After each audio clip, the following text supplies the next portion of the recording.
Jai Shri Radhakrishna. Welcome to Sangeeta's kitchen. कशा आहात तुम्ही सर्वजण? मस्त आहात ना? मस्तच राहा, चांगले चांगले पदार्थ बनवत राहा आणि खात राहा.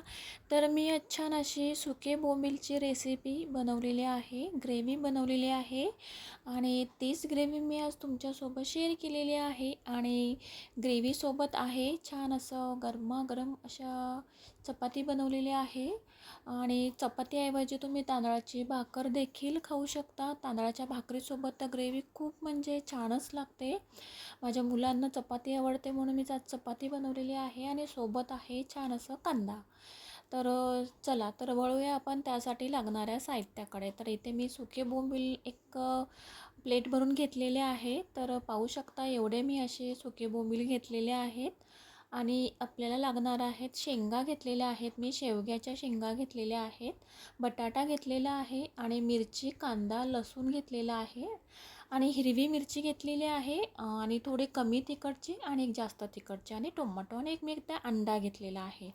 तर चला तर रेसिपीला आपण सुरुवात करूया. तर एका पातेलीमध्ये आपण आधी बोंबील आता टाकून घेतलेले आहेत. ते छान असे आपल्याला थोडे भाजून घ्यायचे आहेत, कारण त्याच्यामध्ये जो स्मेल असतो तोही निघून जातो आणि त्याच्यामधला जो कच्चेपणाही थोडाफार निघून जाण्यास खूप अशी मदत होते. त्याच्यामुळं आपल्याला छान असं बोंबील आपल्याला असे भाजून घ्यायचे आहेत. आणि खरं सांगू, हे जे बोंबील म्हणा किंवा जवळ्याची जेव्हा आपण चटणी बनवतो तेही आपण भाजून घेतो तेव्हा ते वास तर खूपच मस्त असा त्या वासानेच अर्धा तर पोट भरूनच जातो. तर पहा, असे बोंबील आपल्याला व्यवस्थित असे भाजून घ्यायचे आहेत आणि क्लीन करूनही मी घेतलेले आहेत बोंबील. असे आपल्याला क्लीन करून घ्यायचे आहेत. तर पातेलीमध्ये 3 चम्मच मी इथे तेल टाकून घेणार आहे. तेल टाकून घ्यायचं आहे आपल्याला. इथे 3 चम्मच तेल टाकून घ्यायचं आहे. तेल छान असं आपला गरम झालेला आहे. तर त्याच्यामध्ये आता आपल्याला कांदा टाकून घ्यायचा आहे आणि लसूण बारीक असं चिरून घेतलेलं आहे मी. आणि इथे मी हिरवी मिरची, तिखट मिरची घेतलेली आहे. तर इथे मी लाल मसाला वापरणार नाही आहे. त्यासाठी मी इथे हिरवी मिरचीचा वापर केलेला आहे. तुम्हाला जर हिरवी मिरची जर स्किप करायची असेल तर लाल मसाला देखील तुम्ही वापरू शकता. तर इथे छान असं आपल्याला व्यवस्थित असं आपल्याला परतून घ्यायचा आहे. कांदा छान असा मऊ झालेला आहे. तर त्याच्यामध्ये मी आता 1 चम्मच मी इथे हळद टाकून घेतलेला आहे आणि अर्धा चम्मच मी इथे गरम मसाला आणि धने पावडर टाकून घेतलेले आहे. तर हे मिश्रण आपल्याला व्यवस्थित असं मिक्स करून घ्यायचं आहे.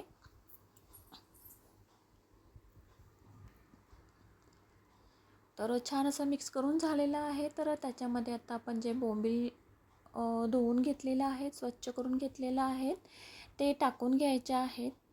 तर थोडे असे परतून घ्यायचे आहेत त्या तेलामध्ये बोंबील छान असे. त्याने आपल्याला जो ग्रेव्हीची टेस्ट अशी खूप अशी छान लागते आणि बोंबीलही छान असे त्याच्यामध्ये थोडे असे शिजून जातात. छान असे टेस्ट आणि बोंबीलही लवकर शिजतात, आपल्या ग्रेव्ही लवकर शिजून जाते.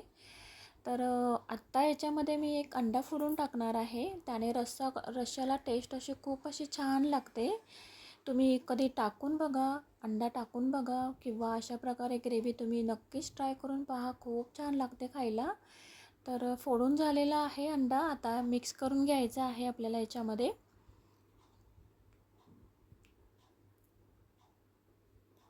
मिक्स करून तर झालेला आहे आपला. असं मिक्स करून घ्यायचा आहे आपल्याला व्यवस्थित असा.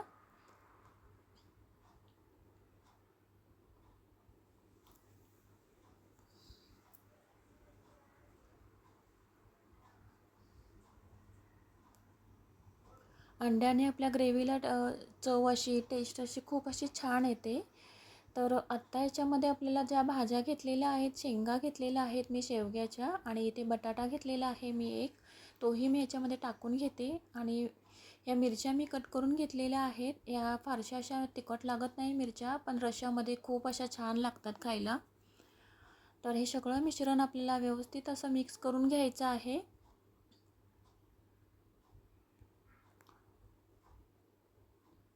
मिक्स करत राहायचं आहे आपल्याला व्यवस्थित असं.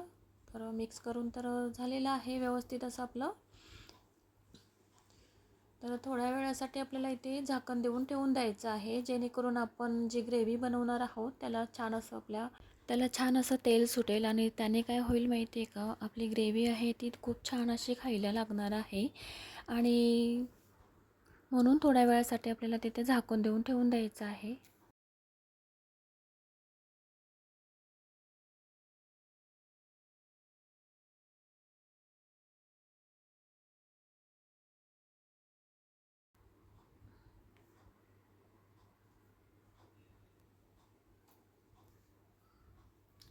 तर याच्यामध्ये आता मी 1 ग्लास पाणी टाकून घेतलेलं आहे आणि मी इथे गरम पाणी टाकून घेतलेलं आहे, जेणेकरून आपला रस्सा आहे तो ग्रेव्ही ती आपली लवकर म्हणजे छान अशी लवकर अशी शिजून जाते. त्याच्यामुळं गरम पाणी वापरलेलं आहे.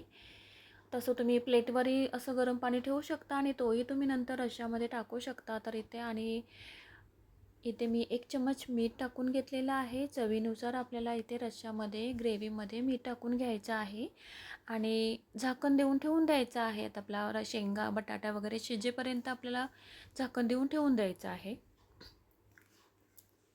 इथे मी गरम पाणीच टाकून घेतलेलं आहे, त्याच्यामुळं प्लेटवर असं पाणी ठेवायची काहीही गरज नाही आहे.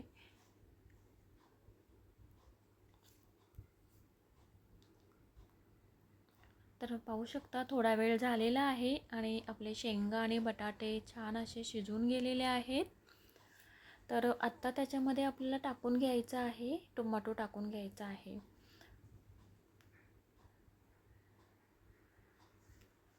टोमॅटोऐवजी तुमच्याकडे जर चिंच वगैरे असेल तर तेही तुम्ही टाकू शकता. खूप छान अशा चिंचेनेही टेस्ट लागते किंवा कच्ची कैरी वगैरे असेल तेही टाकू शकता. त्यानेही रस्सा खूप असा छान लागतो चवीला. तर टोमॅटो तर आपला टाकून झालेला आहे. तर पुन्हा एकदा ही आपला ग्रेव्ही अशी व्यवस्थित अशी मिक्स करून घ्यायची आहे आपल्याला आणि टोमॅटो शिजेपर्यंत आपल्याला थोडा वेळ झाकून देऊन ठेवून द्यायचं आहे. ऑलमोस्ट आपली ग्रेव्ही तर रेडी झालेली आहेच खाण्यासाठी. पण टोमॅटो शिजण्यासाठी आपण पुन्हा एकदा झाकण देऊन ठेवून दिलेलं आहे.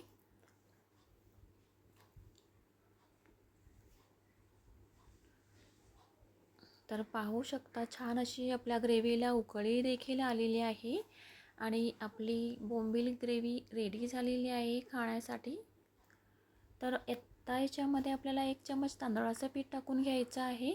त्याने आपली ग्रेव्ही छान अशी थोडीशी जाडसर होईल आणि चवीलाही खूप अशी छान लागेल. मिक्स करून घ्यायचं आहे व्यवस्थित असं. तर पाहू शकता सुके बोंबीलची ग्रेव्ही अशी आपली रेडी झालेली आहे खाण्यासाठी. तर आता वरून कोथिंबीरही टाकून घेतलेली आहे आपण.